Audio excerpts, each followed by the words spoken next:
마가복음 9장 50절 같이 봅니다. 소금은 좋은 것이로되 만일 소금이 그 맛을 잃으면 무엇으로 이를 짜게 하리요? 너희 속에 소금을 두고 서로 화목하라 하시니라. 아멘. 이 소금이라고 하는 게 뭘까? 이 소금이라고 하는 게 소금을 두고 서로 화목하라 했으니까 소금 두고 화목해야 되겠죠. 소금 뿌리면 안 되고, 사람한테 소금 뿌리면 우리나라에서는 좀 안 좋은 의미가 되는데, 소금을 뿌리면 안 되고, 그 골로새 4장 6절의 말씀에서도 이런 말씀이 있어요. 너희 말을 항상 은혜 가운데서 소금으로 맛을 냄과 같이 하라. 그리하면 각 사람에게 마땅히 대답할 것을 알리라. 이렇게 나와 있어요. 너희 말을 항상 은혜 가운데서 소금으로 맛을 냄과 같이 하라. 그러니까 말하고 소금하고 좀 같이 나오는 걸 볼 수가 있죠. 말하고 소금하고 같이.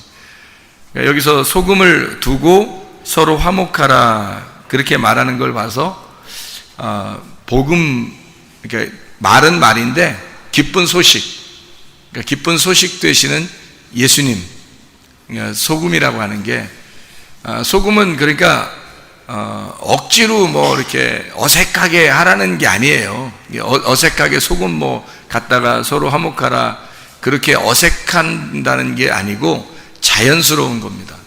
왜 그 자연스러운 거냐면 성경에 보면 제사가 나오거든요.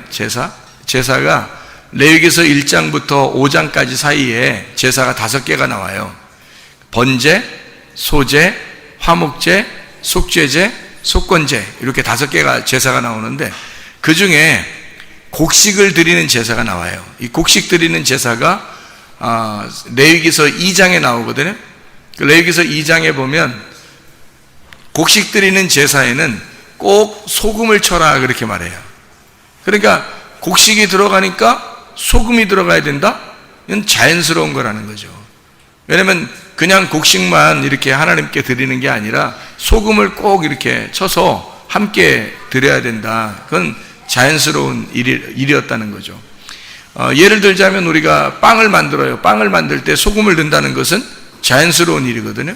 소금을 넣어야지 이게 간이 배기지, 간이 없으면 안 되잖아요. 그래서 소금을 맛을 내는 거거든요.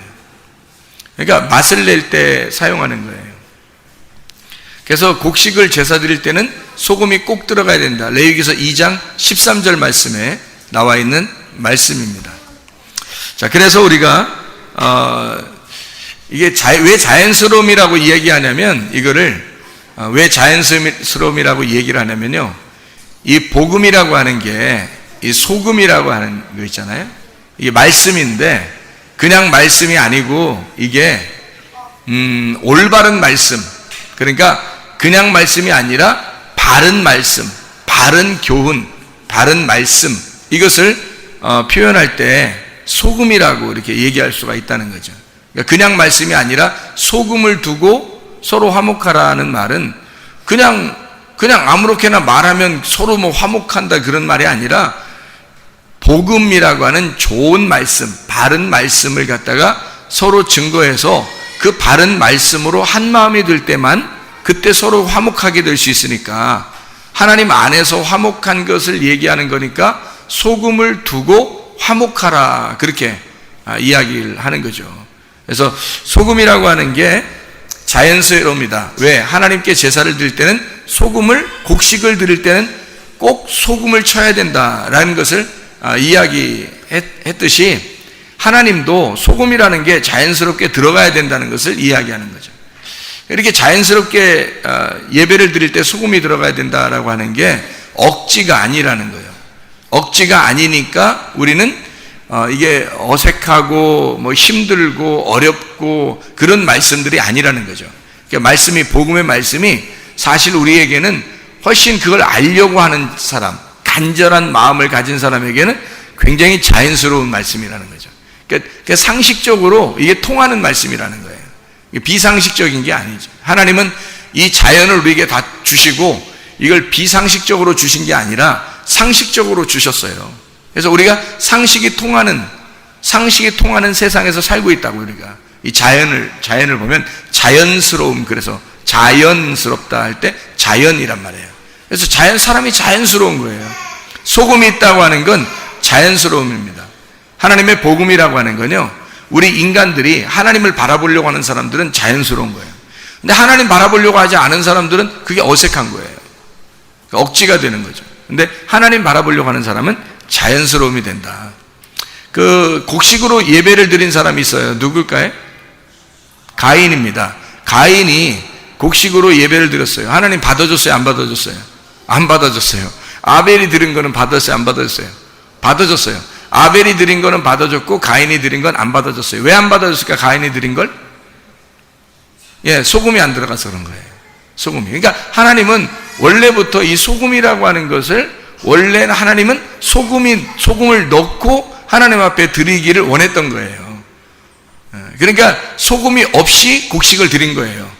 그게 이제 우리가 어떻게 그걸 알 수 있냐? 뭘 어떻게 알아요? 레위기 2장 13절에 보면 나오는 거지. 레위기 2장 13절에 보면 그 어린 양을 드릴 때는, 이 어린 양을 드릴 때는 그 피가 같이 드려야 되고요, 곡식을 드릴 때는 소금을 같이 드려야 되는 거예요. 그게 자연스러움이라는 거예요. 하나님의 입장에서는 자연스러운 걸 받는 거예요. 그죠? 아벨은 자연스럽게 어린 양을 드릴 때 피를 드린 거고 함께, 곡식을 드리는 가인에게서는 자연스러운 게 뭐예요? 소금을 같이 드려야 되는 거예요. 그래야 하나님이 받아주시는 걸. 레위기상 13절에 나와 있는 얘기니까, 그러니까 아는 거지. 성경에서 써놓은 거니까 아는 거죠. 뭐 사람이 얘기하는 거 아니잖아요. 우리가 그냥 추측을 하는 거 아니잖아요. 성경에 써 있으니까 그걸 아는 거란 말이에요. 그 아담이라고 하는 사람이 원래 농사 졌어요, 안 졌어요? 농사 졌어요. 근데 에덴 동산에서 농사 졌는데 농사를 져본 적이 있어요, 없어요? 성경 그 창세기 2장에 아담이 만들어지거든요. 창세기 2장에. 그리고서 2장에 아담을 왜 만들었다고 나와요? 창세기 2장 5절에 농사하게 하려고 아담을 만들었다는 거예요. 농사라는 게 아바드고, 그게 아바드라 예배 드린다는 거거든요. 그러니까 예배 드리려고 아담을 만들었는 거예요. 그러면 창세기 2장에 아담이 예배 드려본 적이 있나요? 농사를 지어본 적이 있나요? 아무것도 안 맞는 거예요. 그래서 이게 아무것도 안 하고 가만히 있으니까 하나님이 하와를 만들어서 선악과를 먹으라는 거예요. 그러면은 하와를 만들어서 기껏 너를 도와줄 거야 그러면서 돕는 배필을 만들어서 너를 도와줄 거야 해서 만들어 놨더니 기껏 선악과를 먹게 만들어요. 그러면 거기서 2장과 3장에서 아담이 농사를 지은 것이 있냐고요? 없어요. 농사 짓는 게 뭐였냐면 선악과 따먹는 게 농사 짓는 거였어요. 그러니까 누구를 통해서 선악과를 먹은 거예요? 하와를 통해서, 자기 아내를 통해서 선악과를 먹은 게 그에게는 농사고, 그게 예배였단 말이에요. 그러니까 예배를 드렸는데 그게 뭘 먹었다고요? 선악과를 먹었다고요. 그러니까 예배를 드리는데 뭘 먹어야 되냐면 생명나무를 먹어야 되는 거거든요. 생명나무를 먹어야 되는데 예배가 잘못된 거란 말이죠. 그러니까 아담과 하와가 예배가 잘못된 거예요. 선악과 먹은 거니까. 생명나무를 먹어야 되는데 선악과를 먹어버렸잖아요. 그러니까 잘못된 거라고. 근데 하나님은 그 잘못된 아담과 하와를 위해서 주님이 오셔가지고 그 대신 그 쓴물을 빨아들이고 자기가 죽으시고, 그리고 그들에게 단물로 주시려고, 구원을 주시려고 하는 하나님의 계획이니까 그들을 용납한 거예요. 받아들인 거라는 거죠. 예배는 실패한 거예요. 아담과 하와가 창세기 3장에 예배가 실패한 거예요. 그들에게 농사지라고 만들어놨더니 그들이 농사진 것도 없어요. 예배 드려본 적이 없어요. 기껏 한 게 다 선악과 먹은 거예요. 하와를 만들어줘 도와주라 했더니 선악과 먹자 한 거예요. 그러니까 아무것도 한 게 없고, 우리가 성경을 보니까 선악과 먹은 것밖에 농사진 게 없더라는 거예요. 그러면 어떻게 선악과를 먹게 됐어요? 누구 때문에? 하와 때문에. 그러면 하와가 먹었을 때 하나님이 하와한테 나타났어요? 아니면 아담이 먹었을 때 나타났어요? 아담이 먹었을 때 나타나요. 그럼 처음부터 하와가 먹을 때부터 막아놓으면 되잖아요, 하나님이. 근데 안 막는단 말이에요. 그냥 하와가 먹고 자기가, 그리고 아담에게 먹게 하니까 그때 하나님이 나타나신단 말이죠. 어떻다는 거예요? 뭐 했다는 거예요? 어떻게 한 거예요? 선악과를 먹은 게 예배라고 그랬어요. 선악과를 먹은 게. 왜냐면 아담과 하와는 선악과를 먹어본 적이 없어요. 그 전에 먹어본 적이 없어요. 먹어본 적이 없다가 선악과를 먹으면서 드디어 자기들을 발견한 거예요. 그러니까 하나님은 그걸 원하는 거죠. 그런데 그냥 먹었어요? 누가 먹여줬어요? 누가 먹으라고 했어요? 먹으라고 했어요. 하와는 누가 먹으라고 했어요? 뱀이 먹으라고 했어요. 뭐 뱀은 어떻게 보면 어디에 갑자기 어디서 나타난 거예요? 땅에서 갑자기 어디서 나타났어요, 그죠? 어디에 있던 거예요, 뱀이? 선악과를 먹으라고 선악과를 쳐다보면서 얘기해 준 뱀이에요. 그러면 선악과는 어디에 있었던 거예요? 선악과는 창세기 2장에 보면 어디에 있어요? 어디 중앙에 있다 그러잖아요. 어디 중앙? 에덴 동산 중앙에 있는 거죠. 에덴 동산 중앙에 선악과가 있었는데 그 선악과를 먹으라고 뱀이 선악과 밑에서 나타난 거예요. 그러면 뱀은 어디에 있었던 거예요? 예, 에덴 동산이라는 성전에 선악과에 같이 있었던 거죠. 뱀이. 그렇죠?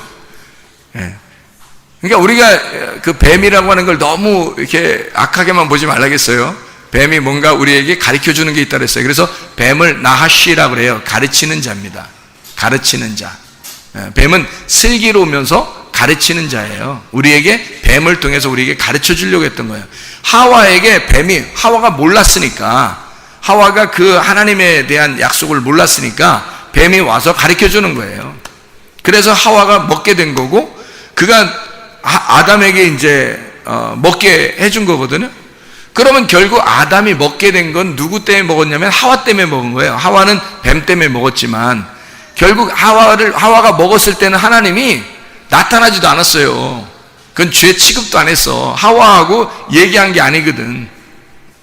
하나님은 아담하고 얘기했었거든요. 처음에 약속을 아담하고 했으니까 하와가 먹었을 때 나타나지도 않아요. 근데 아담이 먹었을 때는 약속을 어긴 거니까, 그러니까 아담이 먹었을 때는 나타났죠. 자, 보세요. 아담이 먹은 것은 누구 때문에 먹었어요? 하와 때문에. 하와 때문에 먹었다고 하는 것은 지금 아담이 선악과를 먹어야 한다는 것은 성경에서 정해진 거란 말이에요. 성경에서 창세기서에 선악과를 먹은 것이 정해져야 요한계시록의 생명나무를 먹게 돼 있어요. 그리스도를. 그래서 선악과를 먹는 것이 정해진 하나님의 그 순서였단 말이에요. 하나님의 계획, 질서인데 그 선악과를 먹어야 되는데 그 먹는 것이 하나님의 계획이었다면 선악과를 먹는 게 아담으로서는 최고의 일이란 말이에요. 그게 최고의 노동이고 그게 최고의 농사, 그것이 예배란 말이에요. 그러니까 선악과를 먹는 게 예배인데 누가 도와줘요? 하와가. 그러니까 선악과를 하와가 먹도록 도와주니까 아담 입장에서는 지금 누구를 통해서 먹은 거예요? 하와를 통해서 먹은 거니까 아담은 하와를 농사진 거죠. 아담은 하와를 농사지어서 결국 선악과를 먹어 예배가 실패가 된 겁니다. 자, 이 말은 무슨 말이냐면요, 거기에 이 선악과를 먹으면 생명나무를 나중에 먹게 돼요. 그래서 그 생명나무를 먹게 됨으로써 선악과를 먹었음을 나중에 결론적으로 알려주는 내용이 성경이에요. 근데 이 선악과를 먹었을 때는 실패가 돼야지 이게 성공이 돼버리면 생명나무가 필요 없단 말이에요. 그러니까 이 선악과를 먹은 것이 예배 실패라고요. 노동의 실패, 농사의 실패라고 선악과 먹은 게. 그러니까 아담과 하와는 실패한 겁니다. 그래서 창세기 3장을 통해서 실패하고 하나님은 생명나무를 준비해 놓는 겁니다. 그렇죠? 그러니까 이 아담은 하와를 통해서 하와를 갈아서 선악과를 먹는 예배를 드린 거고, 가인이라고 하는 사람은 누구를 통해서 예배를 드린 것일까? 누구를 통해서? 가인이란 사람이 그냥 곡식을 하나님 앞에 드렸더니 안 받는 거예요. 하나님에 안 받아요. 그러면 곡식에 뭐가 들어가야 된다는 거예요? 곡식에 뭐가 들어가야 된다고요? 소금이 들어가야 된다고. 어린 양에는 뭐가 있으니까 하나님 받는 거예요? 피가 있으니까 받는 거예요. 피와 기름이. 그러니까 어린 양에는 피와 기름이 있으니까 받은 거고, 곡식 안에는 소금이 있어야 받는 거예요. 그러니까 이 곡식에 소금이 없으니까 이 가인이라고 하는 사람이 지금 원래 이 소금이라고 하는 걸 드리려면 누구를 지금 농사해야 되냐면 가인의 입장에서는 아벨을 농사해서 하나님 앞에 예배를 드려야 된단 말이에요.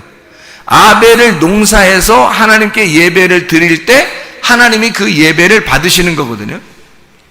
그래서 하나님이 만나는 장면이 아벨을 죽이고 하나님이 만나셔요. 가인을. 그러니까 가인이 그냥 농사 짓고 하나님 앞에 드렸을 때는 하나님이 만나질 않아요. 근데 가인이 아벨을 죽이고 나니까 하나님께서 나타나십니다. 자, 아벨을 죽이니까 하나님이 나타났어요. 자, 뭐 어떻게 왜 나타난 거죠? 왜 나타났어요? 어떻게 해서 나타났다고 거기 나와요? 누구의 핏소리가 들린다? 아벨의 핏소리가 들린다. 어디에서? 땅 속에서. 땅 속에 피가 들어갔다는 거예요. 너는 지금 땅에 농사를 지었잖아요. 농사를 지어가지고 하나님 앞에 이걸 드렸는데 하나님이 이건 안 받는단 말이에요. 근데 아벨을 죽이고 나니까 아벨의 피가 땅 속에 들어가 있다는 거죠. 그래서 땅 속에 들어있는 아벨의 피를 하나님의 소리를 듣고 하나님이 나타나서 가인을 부르시는 거예요. 그러면 땅이라고 하는 건 뭐가 있을 때 속죄가 일어난다? 피가 있을 때 이 땅에 속죄가 일어난다. 예수님이 십자가 못 박혀 돌아가실 때 피를 흘리셔서 어디로 떨어졌겠어요? 땅에 떨어진 거죠. 땅에 떨어져 땅을 정결케 하는 거란 말이에요. 땅이 누군데? 나니까 내 속에 예수의 피로 인하여 정결케 된다는 것을 이야기하는 거죠. 그러면 곡식에는 뭐가 들어가 있어야 된다고요? 땅은 피가 있어야 되고 어린 양에는 피가 있어야 되고 곡식에는 뭐가 들어있어야 된다고? 거기다 피 발라? 곡식에다 피 발라서 하나님 앞에 드리라는 거예요? 성경에?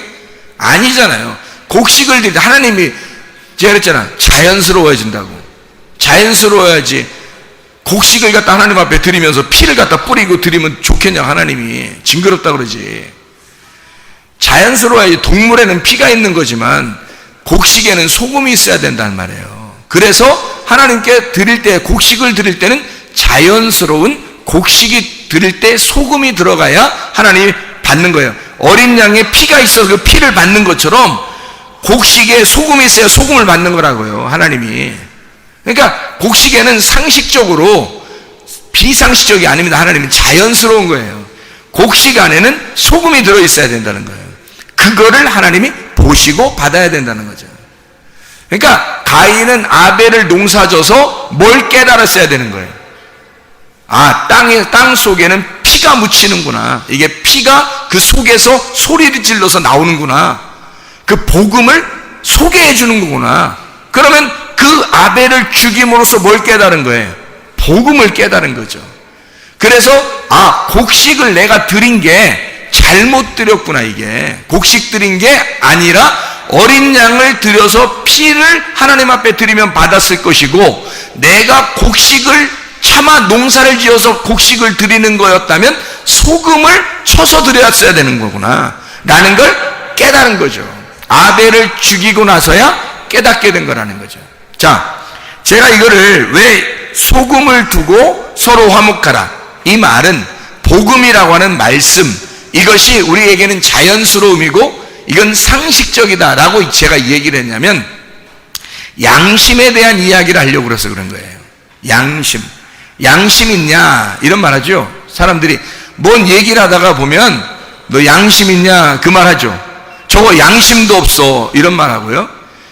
너 진짜 양심 있냐 그런 말 하잖아요. 그래서 그 양심이라고 하는 게 양심이라고 하는 거는 그냥 다 가지고 있는 거예요. 누구나 다 가질 수 있는 건데, 가질 수 있지만 실제로는 누가 가지고 있는 게 하나님께서 말하는 성경에 있는 양심일까?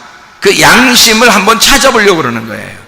양심 있냐 할 때 여러분 이거를 비상식적이라고 그래요. 양심 있냐 그럴 때 상식적인 걸 얘기해요. 상식적인 걸 얘기하는 거예요. 너 양심 있냐 그럴 때는 야 보편적으로 상식적으로 이렇게 하는 거야 라고 얘기할 때 너 양심 있냐 그렇게 하지, 이 전 지구상에 한 명만 하는 걸 갖다가 너 양심 있냐 그렇게 말하면 안 되는 거지. 전 지구상에 아무도 그렇게 하는 사람이 없는데 한 명만 딱 그래. 그럼 그걸 양심적이라고 말할 수는 없는 거죠. 모든 사람이 똑같이 생각하고 있는 거를 양심이라 그러는 거죠.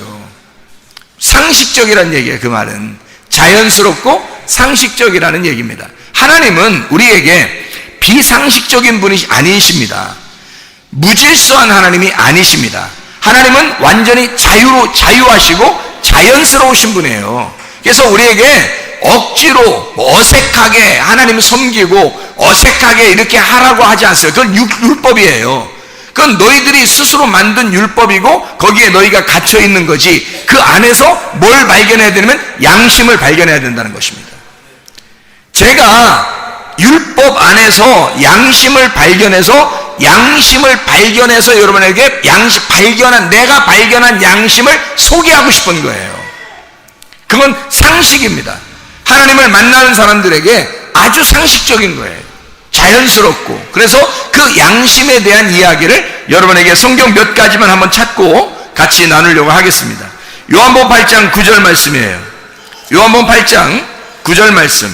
요한복음 8장은 간음한 여인에 대한 이야기가 쭉 나오거든요. 거기에 8장 9절에 이렇게 나와 있습니다. 그들이 이 말씀을 듣고 양심의 가책을 느껴 어른으로 시작하여 젊은이까지 하나씩 나가고 오직 예수와 그 가운데 섰는 여자만 남았더라. 양심이 발동된 겁니다. 양심이, 이 사람들은 지금 다 성경을 아는 사람들이에요? 모르는 사람들이에요?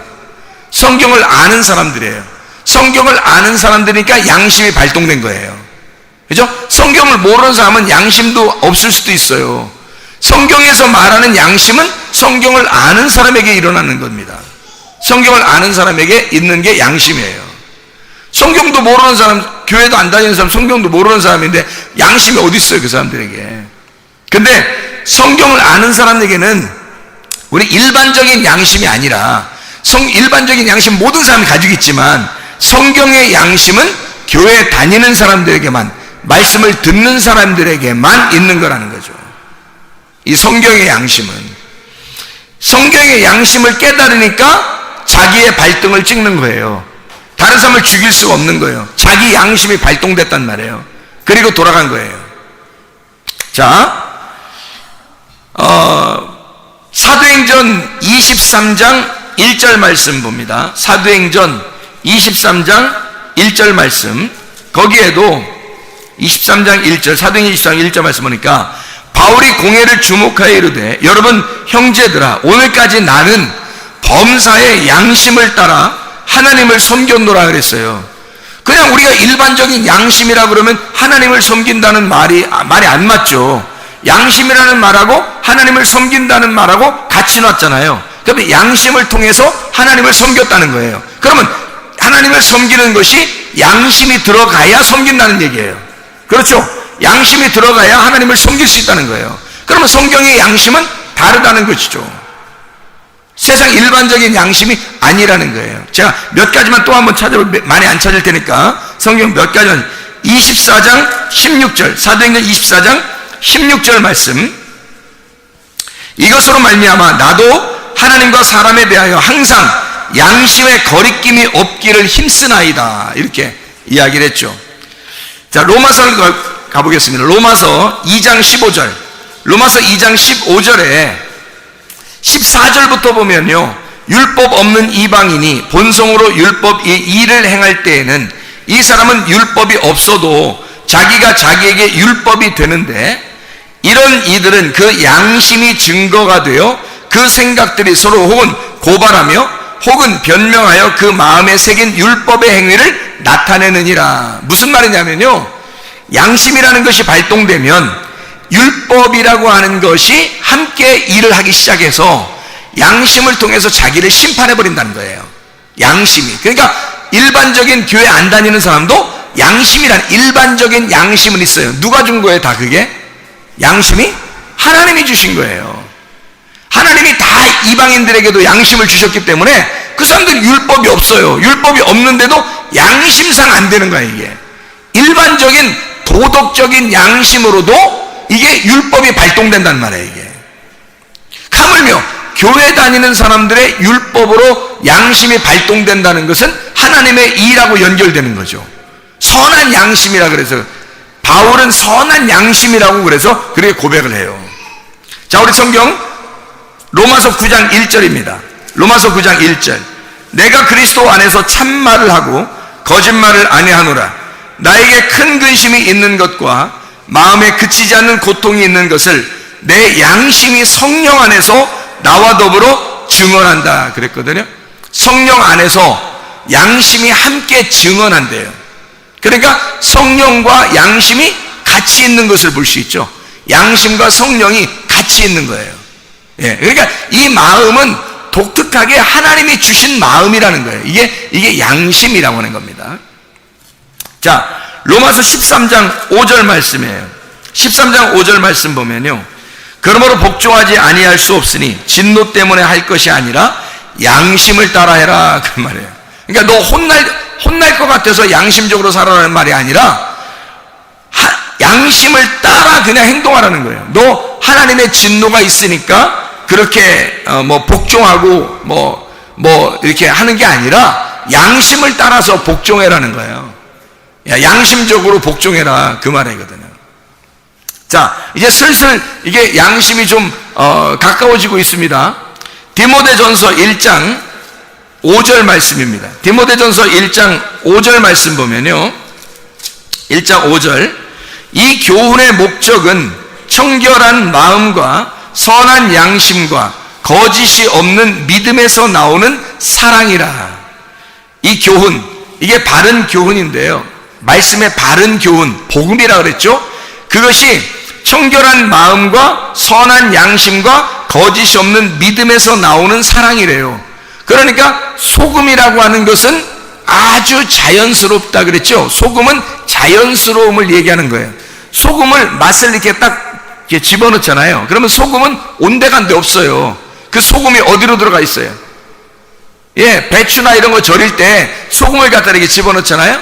그러면 배추 절일 때 소금 집어넣어. 어느 날 소금을 찾으면 소금이 있어요, 없어요? 못 찾죠. 뭐만 있어요? 배추만 있어요. 그 김치가 돼 있어요. 그러니까 이게 소금이 그 안에 들어가 있는 거예요.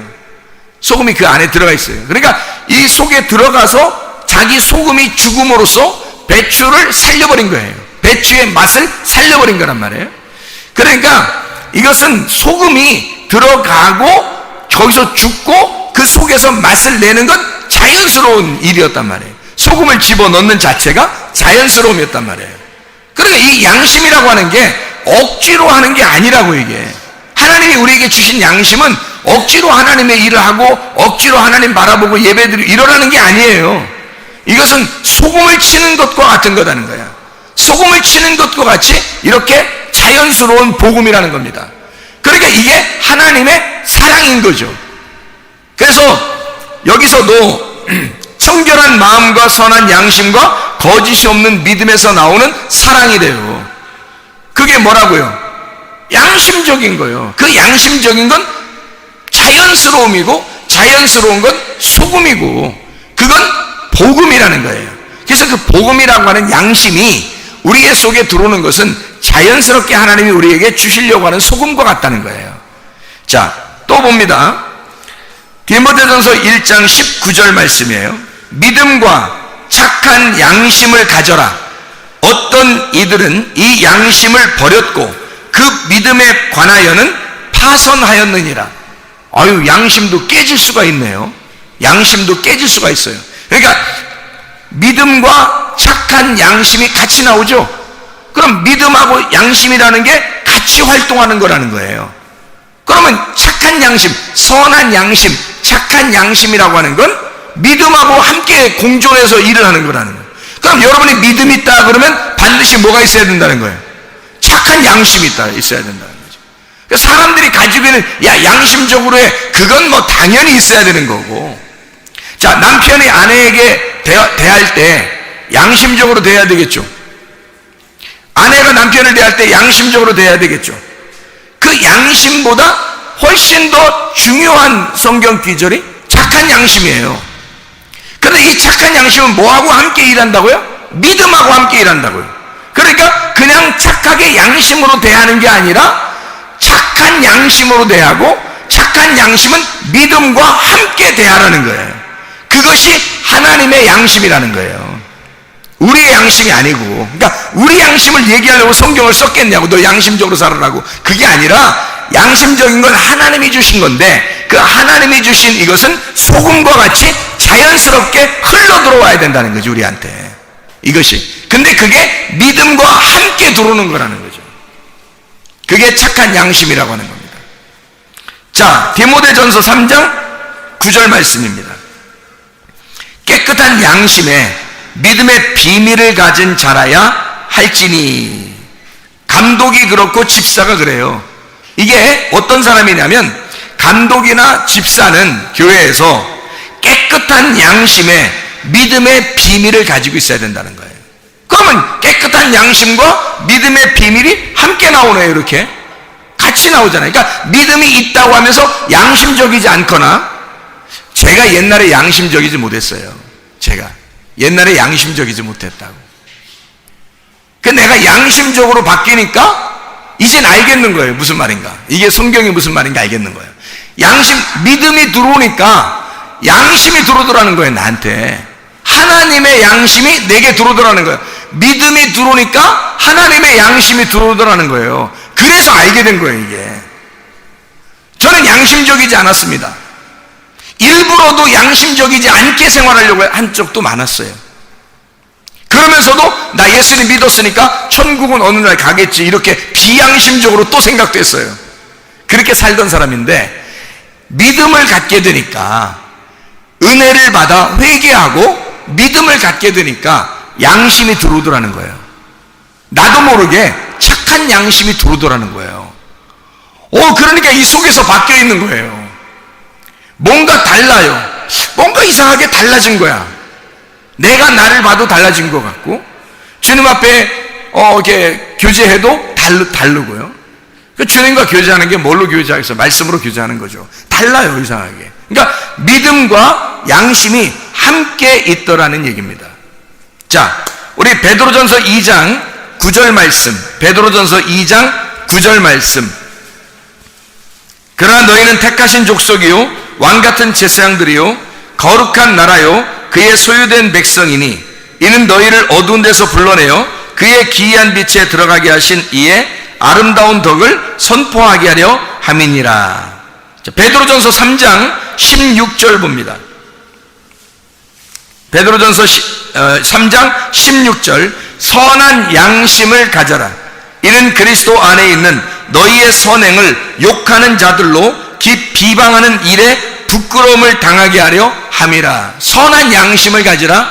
너가 베드로전서 2장 9절에 너는 택하신 족속이고 왕같은 제사장들이고 거룩한 나라 하나님의 소유가 된 백성이니까 널 어두운 데서 불러낸 것은, 네가 그 기이한 빛에 들어간 것은 아름다운 덕을 선전하게 하려고, 너를 통해서 소금을 고르게 분배함으로써, 그 복음을 고르게 분배함으로써 화목시키려고 하는, 서로 하나가 되게 하려고 하는 너의 선한 양심으로, 그냥 사람들이 말하는 양심적이라는 도덕적인 그런 얘기가 아니라 진짜 하나님의 선한 양심으로 서로 소금을 뿌려서 함께 그 소금으로 화목하게 만드는 양심이 네 속에 들어와 하나님의 아름다운 덕을, 복음을 소개하고 선전하게 하려고 너를 어두운 데서 불러냈다는 겁니다. 그러니까 우리는 하나님의 선한 양심이 있어야 되는 거죠, 우리 속에. 그래서 베드로전서 3장 여기에 지금 16절에 선한 양심을 가져라 그렇게 말하는 거예요. 선한 양심, 분명히 선한 양심이 있다니까요. 제가 그걸 경험했어요. 제가 그걸 경험했다고. 선한 양심이 분명히 있다고요. 그래서 선한 양심이라고 하는 것을 제가 발견했기 때문에, 그걸 선한 양심을 경험했기 때문에 제가 이거를 부인할 수가 없는 거예요. 그래서 그걸 소개하는 겁니다, 여러분에게. 선한 양심을 가지라고. 여러분도 선한 양심을 가지셔야 합니다. 그냥 착한 일 해라, 착하게 좀 살아라, 이런 정도가 아니에요. 선한 양심을 가지셔야 된다는 겁니다. 베드로전서 3장 21절, 베드로전서 3장 21절 말씀. 물은 예수 그리스도께서 부활하심으로 말미암아 이제 너희를 구원하는 편이 곧 침례라. 이는 육체의 더러운 것을 제하여버림이 아니오 하나님을 향한 선한 양심의 간구이니라 그랬어요. 침례를 받는 거 있잖아요. 침례 받는 거, 할례 받는 거. 할례 받는 거 육체를 끊어버리는 거예요. 침례, 죽는 거잖아요, 우리가. 그러면 이것을 죽는 것과 부활하는 것이 동시에 있거든요. 그러니까 여기서는 말하기를 죽는 것은 소극적이고 부활한 것은 적극적인 거라는 거야. 자, 침례는 너를 육체의 더러운 것을 끊어버리는 것이 아니요, 뭐 하는 거다? 선한 양심을 따라가는 거다, 이렇게 말하는 거잖아요. 그러면 보세요. 너가 육체를 끊어버리려고 내가 이거 안 해야지, 내가 이걸 죽여야지, 내가 죽어야지, 아니 내가 이걸 하면 안 돼, 이렇게 안 돼 하면서 이렇게 하는 것은 소극적이라는 겁니다. 그것, 침례를 받는 것은 그것이 아니라는 거예요. 다시 말하면 침례가 물론 우리의 육체를 끊어버리는 죽음을 얘기하죠. 당연히 그걸 얘기하죠. 얘기하는 것인데 더 적극적으로 이 성경은 그렇게 말씀하는 겁니다. 네가 이것을 거기에 소극적으로, 부정적으로 네가 너 죽는 것만 생각하느냐? 그거는 어린아이들도 생각하는 거야. 침례를 받는다, 할례를 받는다 그러면 어린아이들도 무슨 생각하면 너가 죽는다, 육체적으로 끊어버린다, 요거 정도는 다 생각할 수 있다는 거야, 이건. 근데 더 하나님의 측면에서 선한 양심 안에서 생각할 때는, 선한 양심은 우리에게 뭐라고 고백하냐면 진짜 복음을 따라와라. 진짜 복음은 선한 양심인데 그 선한 양심을 네가 따라와야 된다는 것을 말하는 것입니다. 너가 죽는 것 정도는 아무것도 아니야. 그거는 그게 아니야. 침례는 그걸 얘기하려고 했던 게 아니야. 결국 너의 죽음이 너를 살리는 데 있었던 거고, 네가 그렇게 육체를 끊어버리는 죄를 그만둬야지 하는 그거 정도가 아니라는 거예요. 그 정도가 아니라 하나님이 우리에게 원하시는 것은 너는 선한 양심을 따라가라, 그 말이거든요. 침례라고 하는, 적어도 주님이 말하는 침례라고 하는 것은 네가 너를 죽이고 내가 죄를 그만둬야지, 내가 이런 죄를 그만둬야지 라고 하는 그 정도가 아니라는 거예요. 그게 아니라 하나님의 선한 양심을 따라가는 것이다. 하나님의 선한 양심을 따라가는 것이다. 그러니 이 선한 양심이 얼마나 우리에게 중요한 거냐고요.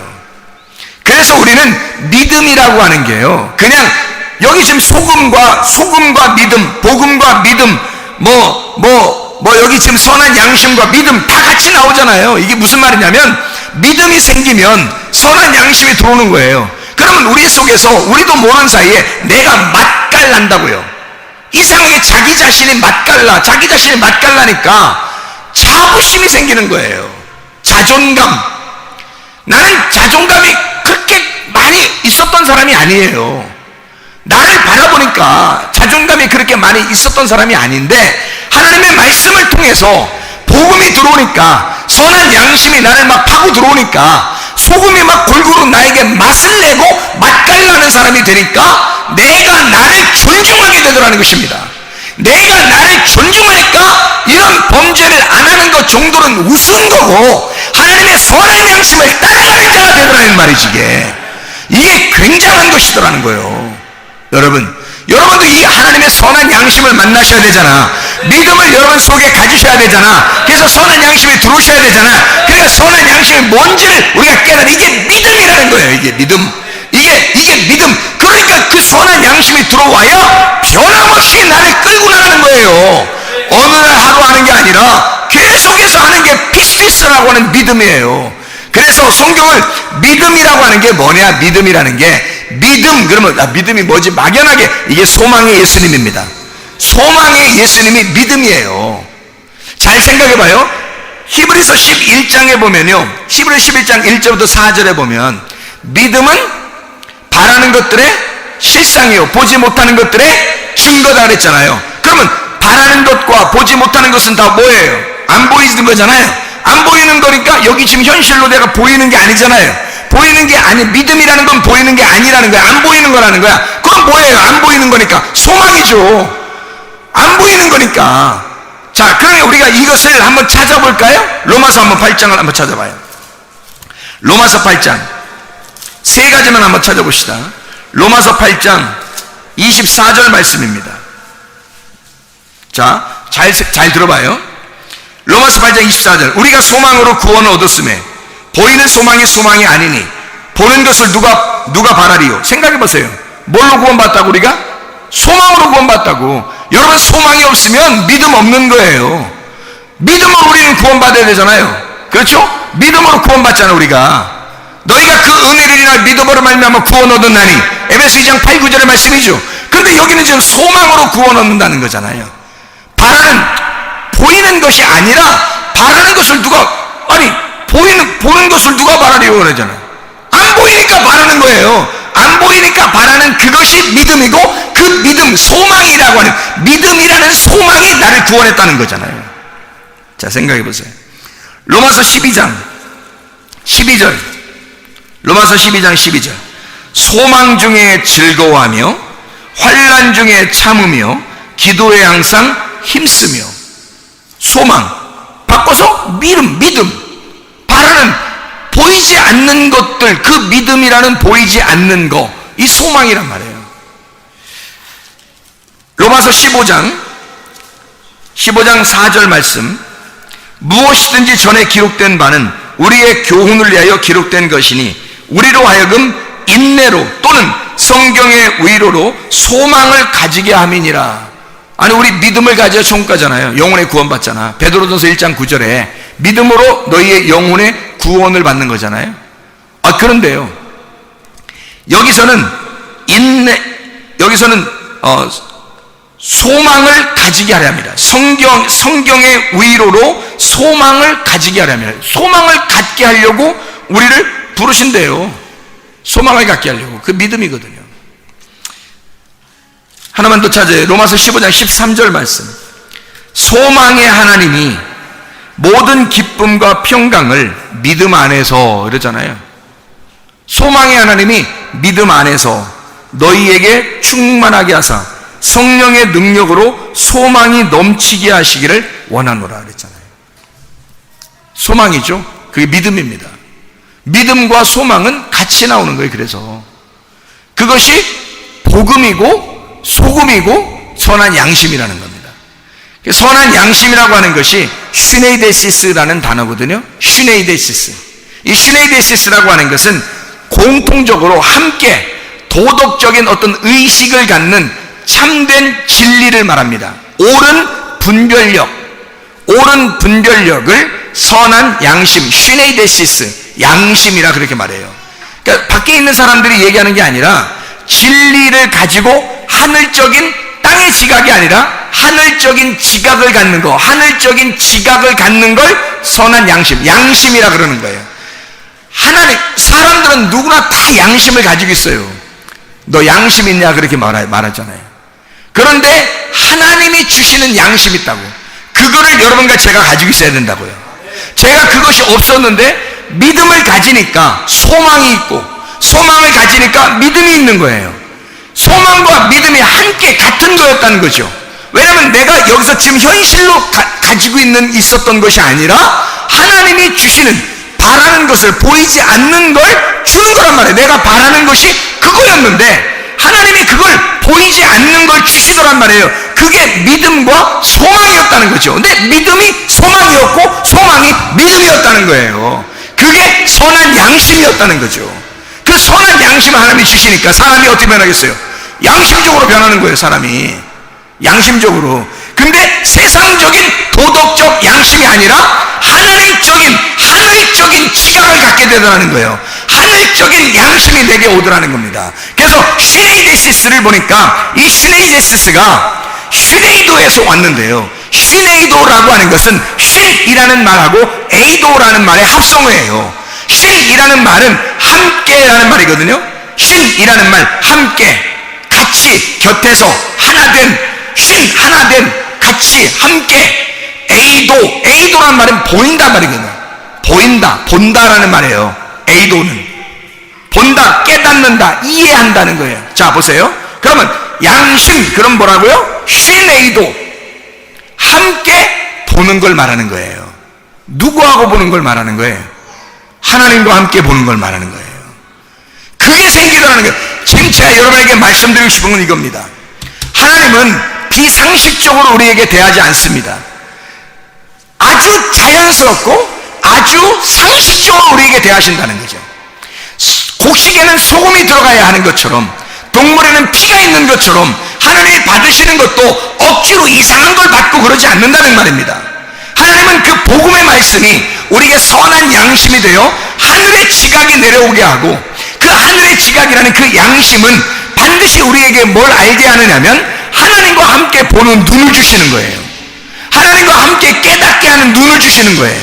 그게 왔다는 겁니다. 저에게 그게 내가 회개하고 은혜를 하나님 앞에 구하니까 주님이 믿음이라는 걸 주시고 소망이라는 걸 주시더라는 말이야. 함께 뭐가 왔냐면 시레이도라는 양심이 오더라는 거예요. 그 하나님의 상식, 하나님의 그 화목함, 그 상식이 내게 오더라는 거예요. 하나님의 보는 그 눈이 오더라는 거예요. 그래서 시레이도 하나님과 함께 보는 눈이 열리기 시작하는 거예요. 이 하나님의, 그러니까 이게 진리가 열리는 거예요. 옳은 진리라는 거죠. 바른 말씀, 옳은 진리가 열리는 거, 이게 선한 양심입니다. 여러분에게는 이런 양심이 있으십니까? 양심적이어야 한다. 네가 양심적이어야 한다. 네가 양심으로 상식적으로 살아봐라. 네가 자연적으로 자연스럽게 한번 살아봐라 이 말이야. 그리스도인이냐? 네가 자연스러우냐? 네가 진짜 하나님의 사람이냐? 너는 양심이 있느냐 이 말이야. 그리스도 양심을 갖는 주의 백성들 다 되시길 바랍니다. 기도하겠습니다. 우리 하나님 아버지, 사랑과 은혜를 감사를 드립니다. 아버지 하나님, 우리로 하여금 하늘적 지각을 갖게 도와주시옵소서. 하나님의 놀라운 화목함을 우리에게 주셔서 소금과 같이 소금을 두고 너희가 화목하라고 하는 그 말씀을 통해서 하나님, 우리가 양심적인 주의 사랑을 깨닫기를 소원합니다. 하나님, 우리에게 선한 양심을 허락해 주셔서 주의 마음을 깨닫게 도와주시옵소서. 주님과 함께 볼 수 있는 눈을 허락해 주시옵소서. 주님과 함께 이해하게 도와주시옵소서. 하나님의 말씀을 볼 수 있는, 하나님의 말씀을 들을 수 있는 눈과 귀가 열려지게 도와주시옵소서. 예수 그리스도 존귀하신 이름 받들어 기도드렸사옵나이다.